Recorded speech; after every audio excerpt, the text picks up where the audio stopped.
नमस्कार। मैं हूं अवधेश कुमार। तो आतंकवादी कैसे बनते हैं? दिल्ली के धमाके ने फिर से एक बार यह प्रश्न हमारे सामने खड़ा किया है।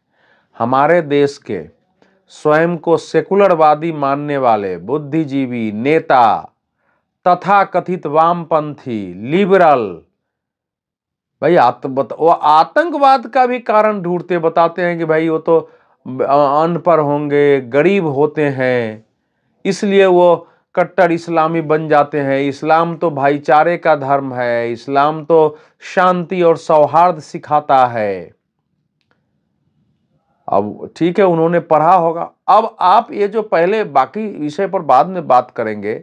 अब आप देखिए, जिसने स्वयं को आतंकवादी बनकर इसको उड़ाया, मोहम्मद उमर नबी, जो आत्मघाती सुसाइड स्क्वाड बम्बर बना, आत्मघाती आतंकवादी बना, जिसने कार सहित स्वयं को उड़ाया, वो कौन था? डॉक्टर मोहम्मद उमर नबी।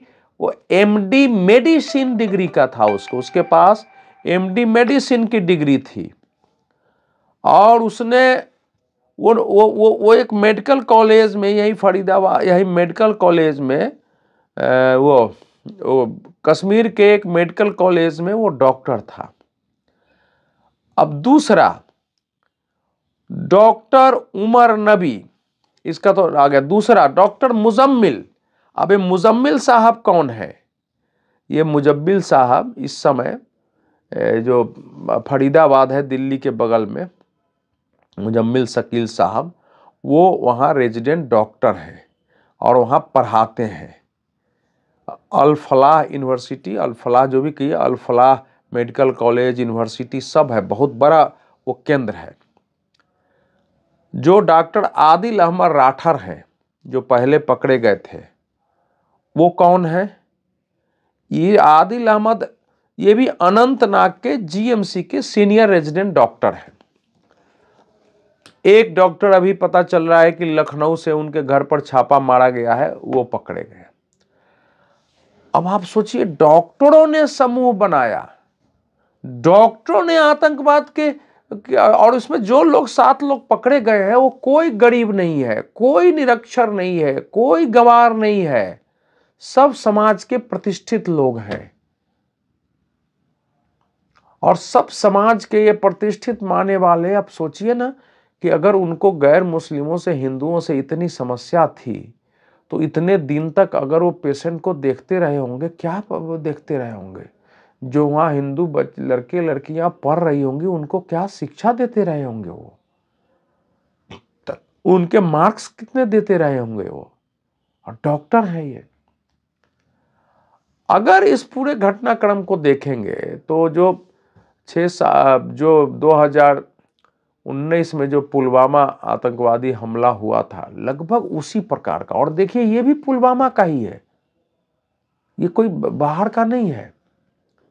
तो वो उसी प्रकार का था। उसमें भी आतंकवादी ने विस्फोटक लादा, कार में, कार को लेकर के गया और उड़ा दिया, जिसमें हमारे 40 सीआरपीएफ के जवान वीर गति को प्राप्त हुए थे। 6 साल बाद उसने दिल्ली में करने की कोशिश की है।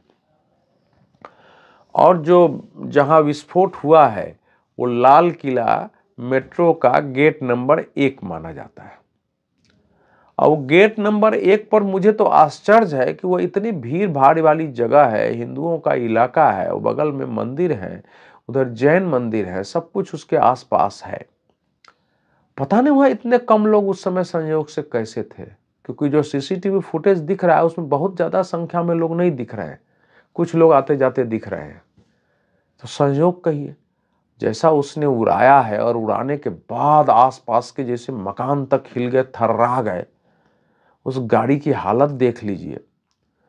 और उसमें अगर अभी तक 11-12 लोगों की दुखद मृत्यु होने और 20-22 के घायल होने की सूचना है, तो ये तो संयोग कहिए, ये तो परमात्मा ईश्वर की कृपा है। नहीं तो उसने तो अपने से पूरी कोशिश की थी।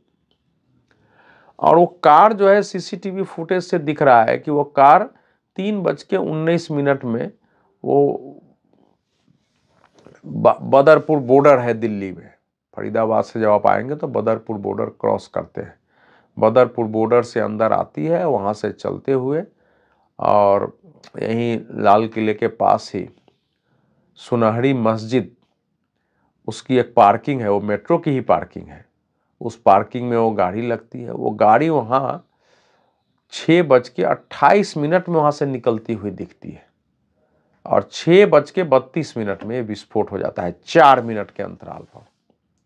अब वो गाड़ी कहाँ के लिए लगाया था, कहाँ ले जाना चाहता था, वो कहीं और ले जाके उसको लगाना चाहता था या वहीं लाके उसको उड़ाना था, ये तो बाद में पता चलेगा, क्योंकि हो सकता है अभी सुरक्षा एजेंसियों को पता भी चल गया हो। निश्चित रूप से हमारे देश में यह प्रश्न उठेगा कि ये तो सिक्योरिटी का फेल्योर है, राजधानी में उसने कैसे उड़ा लिया। निश्चित रूप से राजधानी में विस्फोट होना प्रधानमंत्री नरेंद्र मोदी और गृह मंत्री अमित शाह के शासनकाल में ये तो भयानक है, क्योंकि देश भी हमारा अब उस भय से निकल चुका था जब 10 साल पहले तक कहीं एकल विस्फोट हो रहा है, कहीं श्रृंखलाबद्ध हो रहा है, 1 फटा, 2 फटा, 3 फटा, 4 फटा और लोग मर रहे हैं। और फिर भारत जो है का पाकिस्तान सीमा पार से कह रहा है कि सीमा पार से कार्रवाई हो, तो वो स्थिति से देश बाहर आ चुका था, लोग भी निश्चिंत हो चुके, अब आतंकवादी हमले नहीं हो गए। कश्मीर से 370 हट चुका था, वहाँ भी काफ़ी हद तक आतंकवाद पर नियंत्रण पाया जा चुका है। अब इसने फिर से एक बार उन पुरानी यादों को ताज़ा किया है, लोगों में भय है कि वो दिन लौट न जाए। लेकिन अब देखिए, इसकी अगर पृष्ठभूमि देखेंगे तब आपको पता चलेगा कि कितने बड़े विनाश की तैयारी थी। ये जो डॉक्टर मुजाविल साहब हैं, साहब ही कहनी पड़ेगी। तो पहले जब 6 नवंबर को जम्मू कश्मीर से जो आदिल अहमद साहब पकड़े गए, डॉक्टर आदिल अहमद साहब का पता चला, वहाँ एक जैश ए मोहम्मद का एक पोस्टर लगा, तो वह किसने लगाया पोस्टर, तो डॉक्टर आदिल अहमद का पता चला। तो उनके घर तक गई पुलिस, तो पता चला कि वो तो सहारनपुर में है डॉक्टर। तो सहारनपुर वहाँ पहुँचा, वहाँ से वो बेचारे पकड़ में आए हैं, तो वहाँ से सब तार खुलने लगा है। वहाँ से डॉक्टर मुजामिल साहब पकड़े जा रहे हैं, गुजरात के अहमदाबाद से कोई पकड़ा जा रहा है, राजस्थान से पकड़ा जा रहा है, हैदराबाद से पकड़ा जा रहा है, अब लखनऊ से पकड़ा जा रहा है।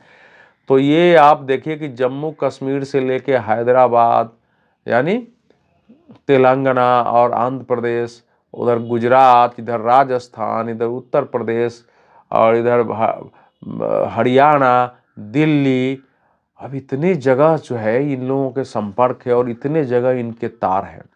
तो पहली बार जब उनके यहाँ छापा पड़ रहा है उन्होंने, तो उसमें से 360 किलो, ध्यान से सुनिए, 360 किलो विस्फोटक अमोनियम नाइट्रेट, उसके साथ एक AK-47 की तरह का राइफल, उसके बाद जो है बहुत सारे मतलब जिलेटिन का छड़ जिससे कि टाइम बम बनता है, और भी धातु है, बाकी सब चीज़ें वही थी, टाइमर था जो टाइम लगा के उड़ाया जाता है।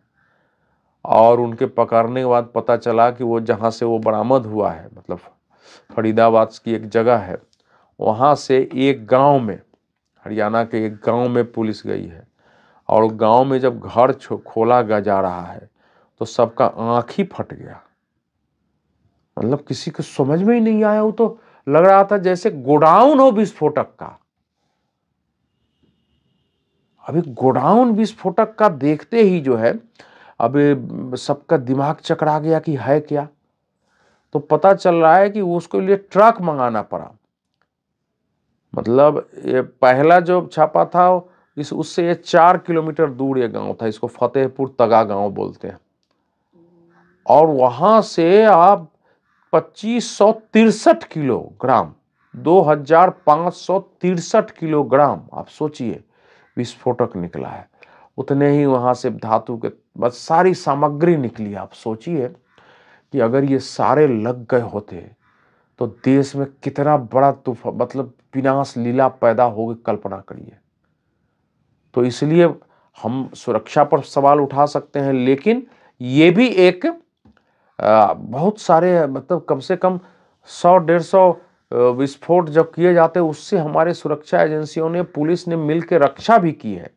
अब मुझे ऐसा लग रहा है, आने वाले समय पता चलेगा कि चूंकि मुजम्मिल भी पकड़े गए थे, आदिल अहमद डार पकड़ा गया था, इसलिए जो उमर नबी था इसको लगा कि अब हम भी पकड़े जाएंगे शायद। ये पहले से आत्मघाती बन चुका था, एक एक करके जाता कि अभी पहली बार शायद इसको करना था, आगे किसी और को करना रहा होगा, बाद में उसके बारे में, या किसी को और तैयार इन लोगों ने किया होगा सुसाइड स्क्वाड बनने के लिए। तो ये मुझे क्या ये लेकर के भागा कि अब हम भी पकड़ाने वाले हैं, चूंकि दिल्ली से लेके गुजरात, उत्तर प्रदेश, दिल्ली और जम्मू कश्मीर की एटीएस या पुलिस अगर पीछे है और तो धीरे धीरे नजर तो रही होगी, तो हो सकता है उसी से बचने के लिए के पहले भागा हो, भाग के उसको मेट्रो में लगा दिया कि यहाँ नहीं पकड़ाएंगे। फिर उसने देखा हो, कहीं छिप के देख रहा हो कि अभी तक नहीं पकड़ में आए हैं, लेकिन फिर भी अगर उसको कहीं सूचना होगी कि कुछ हो सकता है, तो उसने सोचा हो कि अब विस्फोट कर दे शायद कहीं और लगाने के लिए। लेकिन इतने पकड़ाने के बाद भागने की बात तो उसकी जरूर रही होगी, तो इसलिए भागते भागते उसने एक विस्फोट कर दिया और स्वयं को उड़ा दिया। हालांकि अगर वो नहीं भागता तो हो सकता है वो भी पकड़ में आ जाता, हो सकता है वहां तक पुलिस पहुंच भी जाती कि कहां है। लेकिन ये दुर्भाग्य था हमारी दिल्ली का भी, देश का भी, कि अंततः इतनी सुरक्षा के बावजूद एक विस्फोट हो गया। अभी मालूम नहीं कि कहां कहां, अभी तो ये धीरे धीरे छापे पड़ रहे हैं और ये छापा पिछले 15 दिनों से चल रहा है। 7 लोग पहले से पकड़े गए हैं, हो सकता है रात से अभी तक आदिल अहमद डार के वहाँ से, वो कुलगाम से, उसके माता को, भाई को, दोनों को पकड़ा गया है। दोनों हिरासत में उससे पूछताछ हो रही है और भी लोगों की गिरफ्तारियां हो रही है। अब देखिए क्या ऐसे ये सब काम करते हैं।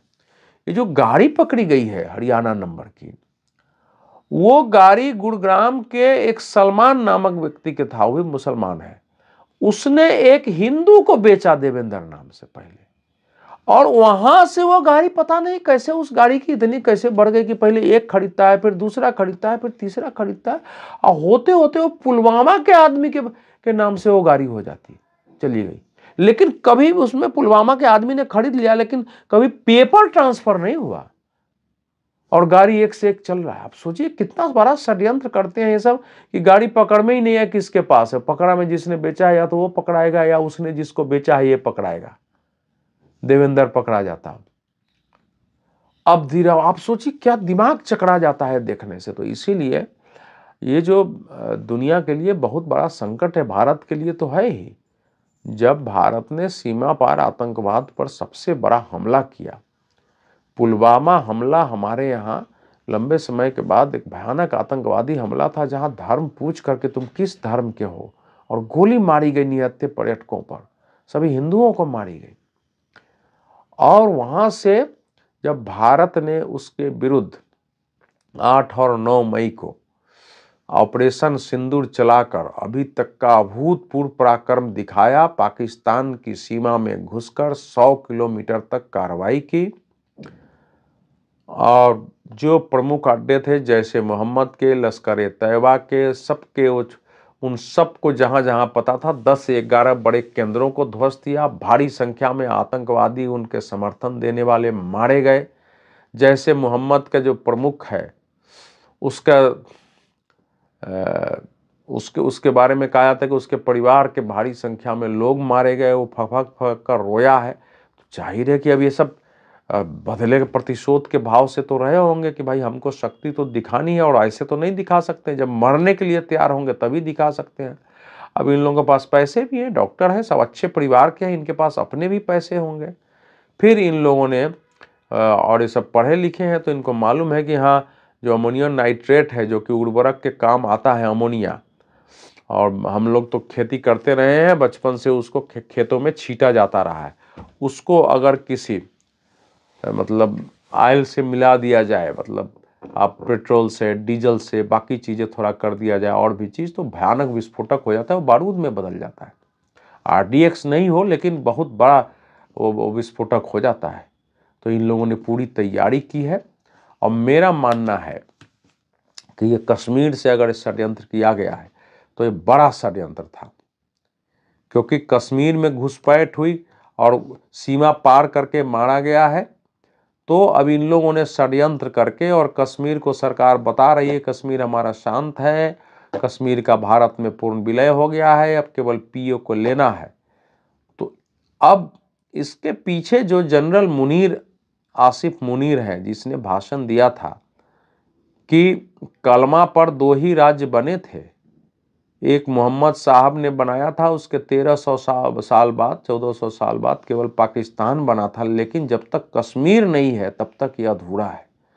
तो ये अब मोहम्मद साहब के कलमे का काम उसने बना दिया है कि इस्लाम के नाम पर 2 ही राज्य था, दूसरा राज्य अधूरा है, उसमें कश्मीर को मिलाना है। इसका मतलब उसको ये कह रहा था कि जो भी मुसलमान है, उन मुसलमानों को ये अल्लाह का काम पूरा करना है। तो इसके लिए तो हजारों मरने के लिए तैयार है। और साफ बात है कि वो जो बोला है तो उसकी अपनी योजना रही होगी, उसके वहाँ की सेना आईएसआई ने पूरी तैयारी की होगी उसके बाद। और जब अमेरिका के राष्ट्रपति डोनाल्ड ट्रंप ने उसको भोजन पर बुलाया, उससे मिले, उसकी प्रशंसा की और पाकिस्तान की मदद करनी शुरू की, उनका अपना इंटरेस्ट है। सऊदी अरब के साथ भी अगर उसका समझौता हुआ है डिफेंस पैक्ट, तो उसके पीछे भी अमेरिका है। तो अब तो उसका हिम्मत बढ़ गया हुआ है। और इन सारी घटनाओं से आतंकवादियों को प्रोत्साहन मिल रहा है। एक वातावरण बना है कि कोल्ड वार में जैसे हमको सपोर्ट मिलता था वैसे ही मिलने वाला है। इसलिए ये घटना अंतिम घटना नहीं है। भारत के लिए, हमारे लिए चुनौतियां बढ़ गई हैं। कौन कहां किस रूप में हमारे सामने आत्मघाती आतंकवादी बन के खड़ा है, क्या कर रहा है, हम आप नहीं जानते हैं। इसलिए पहले से भी ज्यादा सभी नागरिकों को, सभी लोगों को सतर्क रहने की, जागरूक रहने की आवश्यकता है। और आवश्यकता पड़े तो इससे संघर्ष की भी जनता के स्तर पर तैयारी होनी चाहिए। और बाकी हम ये कल्पना करते हैं कि हमारे देश के सेकुलर लिबरल सुधर जाएंगे। हो सकता है कल ये भी कह देंगे, जैसे पुलवामा का आतंकवादी हमला भारत अपने ही करा दिया सरकार ने, कि बिहार चुनाव था इसलिए हमला करा दिया इन्होंने। और ये कह सकते हैं, और सोशल मीडिया पर चल भी रहा, कुछ लोगों ने लिखा भी है। तो ऐसे ये जो कुल घातक लोग हैं, ये कुल घातक, ये दुष्ट लोग, जिनको पता नहीं है कल इनके भी उड़ेंगे तो पता चलेगा, इनकी बातों पर जाने की आवश्यकता नहीं। ये बदलने वाले नहीं है, ये देश जल जाएगा, ये मानने वाले नहीं है, ये सेकुलर। हमको आपको सतर्क रहना है। बहुत बहुत धन्यवाद।